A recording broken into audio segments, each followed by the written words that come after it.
Like, how do you make it clear and how do you make it concrete? Because I feel like that's when, for me, ideas really penetrate. And so I'm always like, how can I communicate my ideas the most vividly?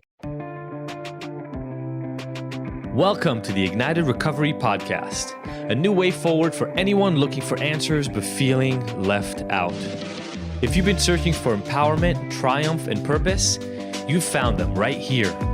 You won't hear the same solutions, and you're not going to have any excuses to fall back on, because Ignited Recovery allows heroes to rise and become their best selves. I'm Dr. Adi Jaffe, and I can't wait to be your guide on this journey.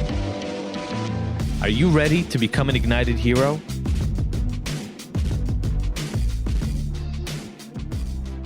My name is Gretchen Rubin, and I'm a writer and podcaster who explores happiness, good habits, and human nature. I'm probably best known for my book, The Happiness Project. Also, my book, Better Than Before, that's about the 21 habits of the 21 strategies we can use to make or break our habits. And then also The Four Tendencies, which is a personality framework that I came up with that divides all of mankind into 4 categories. Yes, I say it can be done. And then I also have a podcast called Happier with Gretchen Rubin, where I talk each week with my co-host, who's also my sister, Elizabeth Kraft, about lessons from pop culture, the cutting edge science, wisdom of the ages, and our own experiences about how to be happier, healthier, more productive, and more creative. Beautiful. Thank you for that. How did you get into this? What sparked this interest in happiness? Well, I had started my career in law, and I was actually clerking for Justice Sandra Day O'Connor on the Supreme Court when I realized that I wanted to be a writer. So I had written several books, and I was just finishing my biography of JFK, and so I had a little bit more open mental space than I usually do when I'm writing.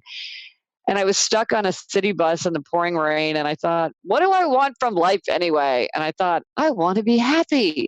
But I realized I didn't spend any time thinking, am I happy? What does it mean to be happy? Can I be happier? What would you do? And so I thought I should have a happiness project and figure this out. And so I ran out the next day to the library and got a giant stack of books about happiness. And that was several books ago. I've been writing and researching and talking to people about happiness, for more than 10 years now. And, when you get interested in happiness, well, then I started getting interested in habits, because a lot of times it's not that we don't know that we would be happier if we exercised or quit sugar or read more or stayed off our devices or spent more time with our friends. It's just we're not doing that. So then that gets to the question of like, well, then how can you do that? And so I found that the general subject of happiness and human nature was just so inexhaustibly fascinating that I've really been exploring it ever since. So I got to ask this question because I was wondering about this when I was reading your bio. I can't find another person who's clerked for Supreme Court justice and then ended up taking such a massive career shift. Your father was an attorney. Yes. And, I come from a family of physicians, and I know what it was like when I decided to not go to medical school. It was yes. a thing. Did you ever feel any, especially in the chase for happiness, right? Coming from this sort of very, it's held to such a high standard, such a status associated with the Supreme Court. And then saying one day, hey, I want to find out how to be happier and go write books about it. I'm wondering what that inner process was like for you. Well, it's funny. Somebody made an even more, I think, kind of colorful shift than I did. Somebody else who clerked for Justice O'Connor left and eventually became a tenor in the Boston Opera, though he's now back practicing law. But so I thought that was even more dramatic because I'm still like writing and researching, and that's very lawyerly. I'm super fortunate because everyone in my family, everyone around me was very tolerant of me taking a big risk. My father loves law himself, but he didn't have any particular desire to see me become a lawyer. I mean, he thought I would be good at it. But when I said I wanted to try something else, everyone was very much like, okay, well, then get going. Now it was hard to start over from the beginning because the fact is I had published no stories. I had no clips. I had, I'd majored in English and done a lot of reading and writing, but I had nothing kind of in my playbook to show that I could write. Whereas as a lawyer, of course, I was editor-in-chief of the Law Review. I had won an award. I was clerk in the Supreme Court. I had all kinds of bells and whistles. But, I had this, at that time, I had an idea for a book that I wanted to write so badly. I kind of, in my mind, it's sort of like, that scene in Star Wars where the Millennium Falcon is caught in the tractor beam and they're like, we've just got to let go because the Death Star is pulling us in and we'll rip the ship apart if we resist. And I kind of felt like that myself. I was like, it wasn't that I wanted to leave law so much. It was like, I wanted to write this book so badly. I couldn't resist. I just had to say, okay, I am going to do this and I might succeed or fail. And I said to myself, well, I would rather fail as a writer than succeed as a lawyer at this moment. So let me try it. And then I will either succeed or fail. And then I will see what I want to do next. And then fortunately for me, I did get an agent and I did get that first book published many years ago now. So it all worked out. But it was a challenge. So it sounds like you were going through exactly what it was that you were like, I want to be happy, but you weren't necessarily fulfilled in that moment by your circumstances. So you were kind of like taking that project on internally as you had the idea, like you were your own project. Yes. That book, funnily enough, was called Power, Money, Fame, Sex, A User's Guide. So it was a very different kind of book, but I had that passionate desire to write it. A lot of times people think The Happiness Project is my first book because it was sort of the first one that became like a #1 bestseller. But it was like many people, I worked very hard for 10 years to become an overnight sensation. And, for me, well, one of the things was that I really did feel this call to do it. Like I really wanted to do it. But another thing, was that I saw that the people around me loved law. They wanted to talk about it on the weekends and at lunch, and they were reading law journals for fun, and they were and they could remember so many facts. Like it all came to them. These were people really at the top of their game, and I was so full of admiration for them, but I was like, that's not me. I wanted to do an excellent job for Justice O'Connor. And I did everything within my power, but I didn't do one scrap of work more. I never just did something because it was interesting. And I thought, over the long term, I'm not going to be able to keep this up. These people love it, and when you love it, you've got a kind of enthusiasm and energy. Things come more easily. You connect more easily with other people because you have shared interests. I could just see that was going to become a challenge for me. Whereas in writing, like with writing Talking Shop, all I want to do is talk shop. I would talk shop morning, noon, and night because I love it. I love to talk about writing. I love to talk about podcasting. I love to talk about happiness or good habits. Any of these things I'm inexhaustibly fascinated with. And so that's kind of a sign to me that I'm in the right path. How did you take that leap, though, in terms of being brave enough to leave something so cushioned and secure that you didn't hate your job, you just weren't in love with it? So how did you make that leap? Well, my husband and I, we were married. We were both working in law, and we were going to move from DC to New York. And for both of us, we decided we weren't going to look for law jobs in New York. That was going to be the moment. He wanted to switch from law to go to finance. So he took a night course at GW about financial accounting.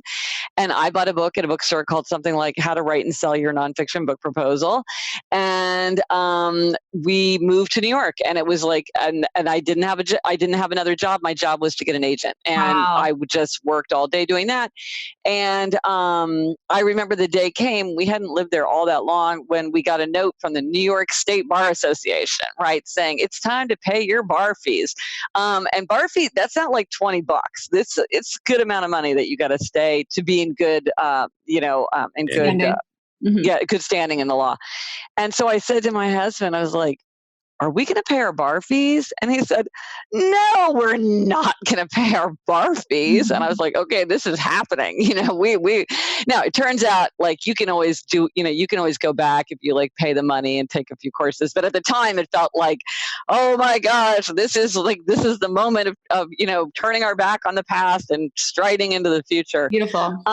So part of it was easier for me because I knew very clearly what I wanted. It wasn't like I hated my job and I didn't know what I wanted to do. It's like I liked my job, but now I really, really wanted to do this other thing. I think that made it clear because I knew I wanted to write this book. So that was very clear. And as I say, the people in my life, like my family was very tolerant of risk, and my husband was going through exactly the same thing. So he was not only tolerant of it, but he was going through the same thing himself. So that I think all those factors contributed to making it easier than it might have been if the circumstances had been different. Yeah, I think having a support system is even like one person that supports you, and you didn't necessarily have financial security because you both, like at least when Adi and I took leaps, the other one had a secure 9-to-5 job. So when I decided to do except for the last leap.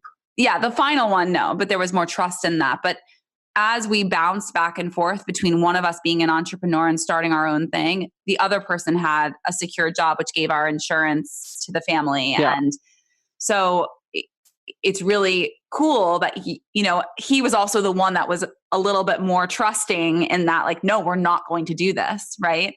But I do feel like sometimes people who are thinking about making a dramatic change, are waiting for everybody around them to like burst into applause and tell them it's a great idea. Yep. And from what I've observed, often from the deepest love and sense of protection, people don't want us to take a risk. Nope. They don't want us to get our feelings hurt. They don't want to see us get rejected or disappointed. And so they urge us to stay on a safer path. And the fact is, one of the things is, who knows what the safe path is? Because as we've seen over and over in the last 10, 15 years, people were doing things that they thought were very, very safe and secure, and then the whole thing blew up. So there is no true safety. Agreed. And then also a lot of people, I've talked to so many people who are like, oh, my parents told me, well, you mentioned medical school. Oh, I'm good at research and writing. Everybody in my family's a doctor. I should go to medical school. And then 10 years later, you're like, I don't want to be a doctor. It's like, okay, I spent all this time, all this money, all this energy. And in fact, I never really wanted to do it in the first place. And so if you feel like, people are talking me into this, it's like, well, a lot of times the easy way is to drift into what others expect from you or what seems like the easy option. You don't want to have a fight. You don't know what you want. It's all very uncomfortable, but you can spend a lot of time, energy, or money on, it's not going to feel easy while you're doing it. And I went to law school. I was like, I had no particular desire to be a lawyer. I went for all the wrong reasons.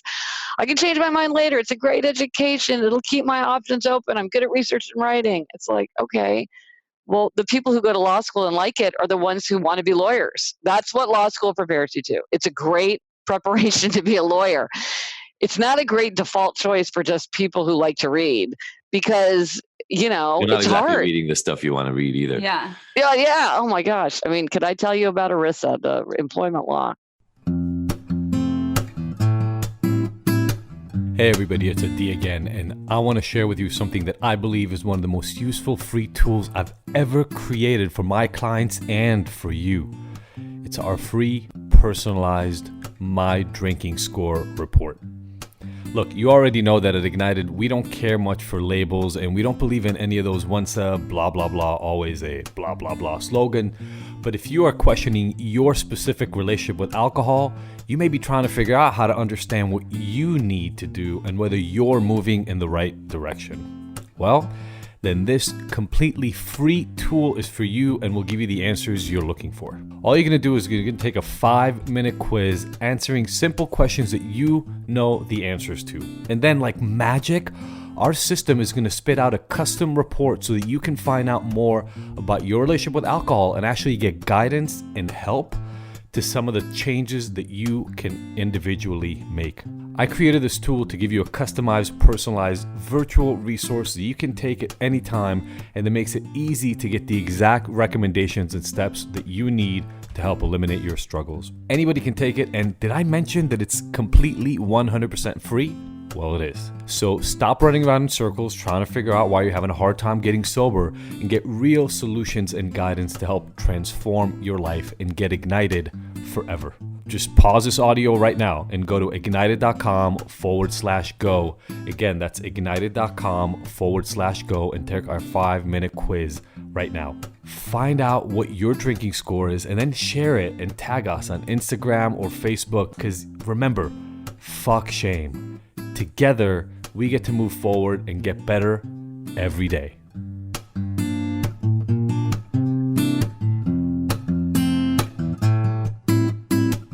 What you do now, and Yes. I totally see how it came about in your own life, is you really try to make these things easy to digest, easy to process. Like you have this thing about commandments on your blog. And I almost feel like some of the writing you do, and I'd love to understand how you realize that that's what you love doing and you're good at, is almost about like summaries and shortcuts for people that they can then adopt into their life on a regular basis before they want to make a big change, before they think they would ever need to make a change in order to become more in touch with who they are. Like your number one commandment is be more Gretchen. Like, and so for each person kind of creating their own thing or just be more of yourself, obviously the leap you took was to listen to that inside voice and say, I'm a successful attorney. Like I'm doing well by all standards of law from everybody outside, but I know I'm called to do something else.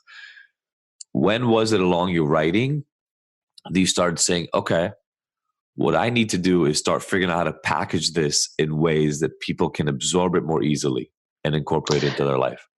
Well, I think it was traumatic response to being a lawyer because as a lawyer, I was just spent so much time reading things that were so long and so complicated and so boring and so unclear that I was like, I was like Scarlett O'Hara. I was like, as God is my witness, I will never write like that again.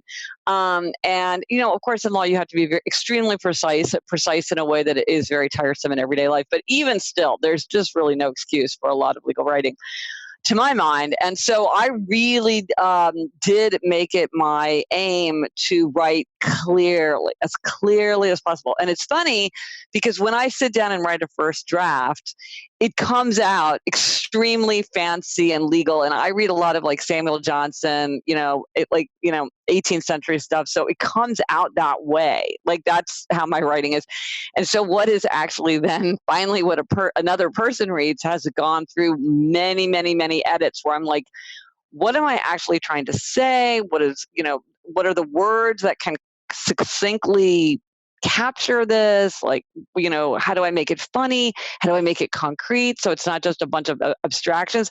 I mean, I run into this a lot when people are talking about things like happiness and good habits, is that a lot of people, when talking about it, fall into abstraction. And it's like, well, no one's going to argue with you that like relationships are important in everyday life or that trust is an important component in the workplace. And it's just like, well, I'm not going to fight you about trust being important in the workplace, but like, what does that even mean? Like, how do I walk in tomorrow morning and build trust in my workplace? Like, what does that look like? Or, I want to experience the moment. It's like, what would you do to experience the moment? So I'm always trying to be like, okay, how do you make it clear and how do you make it concrete? Because I feel like that's when, for me, ideas really penetrate. And so I'm always like, how can I communicate my ideas the most vividly? And now that, I have a podcast, I'm on all over social media. And so I see what resonates with people, what they respond to. And what I've seen is that people respond much more like enthusiastically, and they get it and they can act on it so much better when it's discussed in terms of like concrete, manageable ideas rather than kind of a cloud of abstract words that all sound great, but then it's kind of like you're sort of left thinking, oh, okay, what exactly just happened? Exactly. Do you mind sharing some tangible tips for our listeners? And specifically, what I was thinking about is, a lot of people, I feel like the majority of people are somewhere in the middle. They're not necessarily like, some people are really depressed and in a really bad place and really are at rock bottom. But I feel, and like some people are super, super happy, but I think most of us are in the middle where it's like, some days just feel hard. Many days feel blah. what are some tangible tips for like, I'm kind of exhausted by like gratitude lists, like wake up and like list your, like I'm over I do it. not. I hated keeping a gratitude journal. Was over it Really 10 years bothered ago, me. 15 years ago. It helped me then. But like, what about those people in the middle that don't feel great every day, but want to feel better? What could you offer them? Well, you're very right. I mean, all around the world, when you ask people if they're happy, most people say they're either pretty happy or very happy. So most people are pretty happy. And what the research suggests is that about 50% of happiness is genetically determined. It's hardwired into us. And, some people are born chiggers, as you said. Some people are born Eeyores. That's just their nature. Then about 10 to 20% is things like life circumstances, which is things like health, occupation, income, marital status. And then all the rest is very much a product of our conscious thoughts and actions. And that's where we can really make a big difference. And so the way I think about it is that each of us has kind of a natural range. Like maybe you're a 7 to 10 and maybe I'm a 4 to 7, but we can all do things to push ourselves up to the top of our natural range. Or we can do things that are going to push us down to the bottom of our natural range. And so the question is, given whoever you are and your circumstances, which you kind of have some control over, but not tremendous amount of control over, what do you have control over to make yourself as happy as you can be under those circumstances? And a lot of these things are really small. Hilarious to me is that like the number one thing, when I say to people, what resolution have you followed that's made you happier? The number one thing that people mention, and I would not say this is the most significant thing you can do, but the number one thing people mention over and over is to make your bed. So many people find this to be a super helpful way to just get started on the day, feel like you're starting the day right.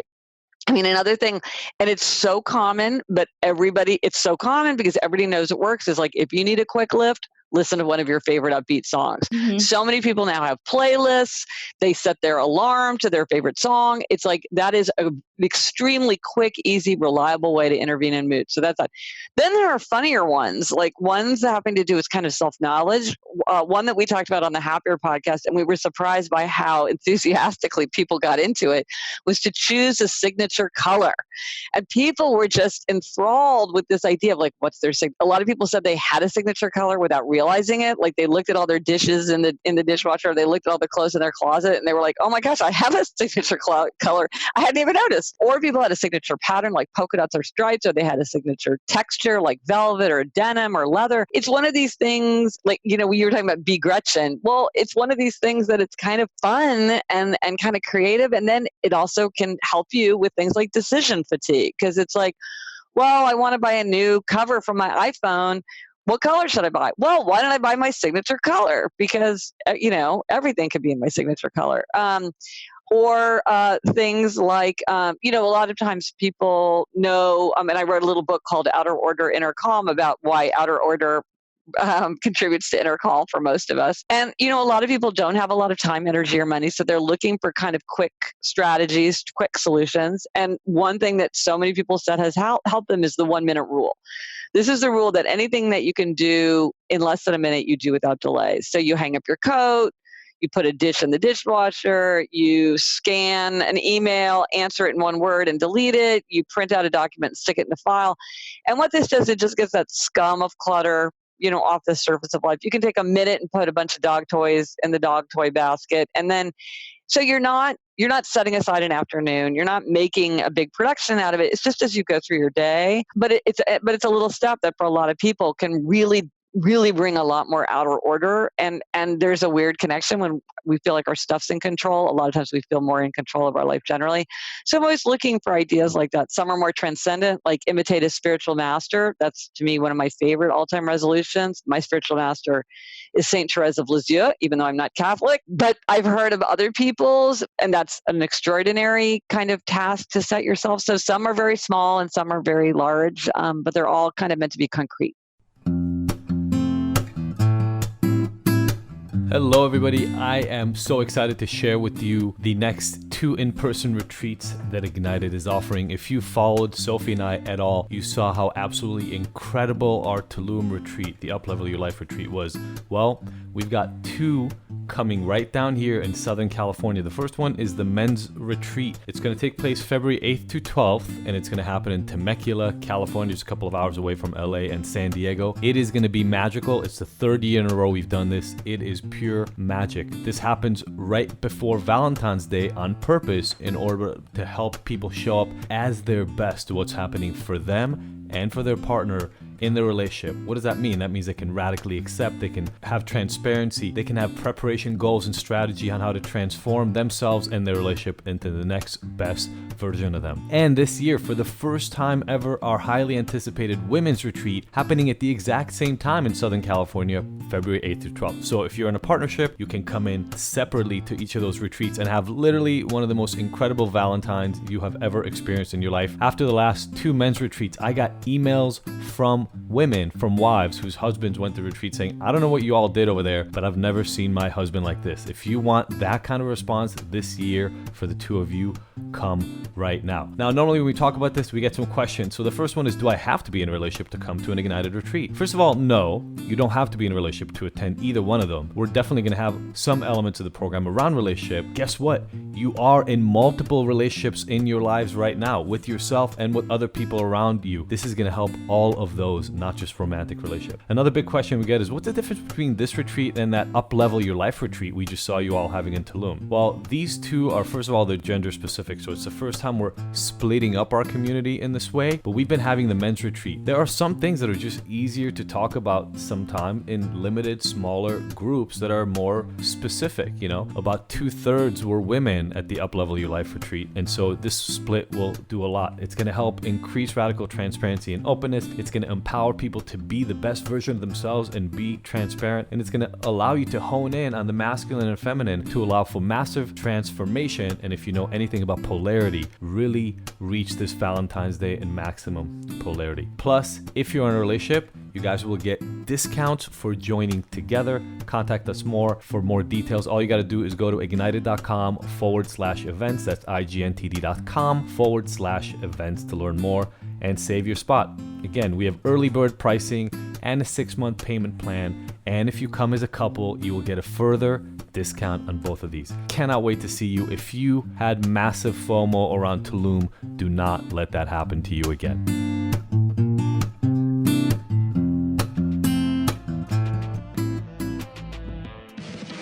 Thank you for tuning in to the Ignited Heroes Recovery Podcast. I really hope you found the information here useful and that we'll see you back here next week. And look, I want to make sure that this podcast is the most useful it can be for you, so please let me know by emailing info@ignited.com if there are any specific topics or questions you'd like to have addressed. As usual, if you like this episode, I would love for you to leave us a 5-star review and rating. Thanks, and see you next week.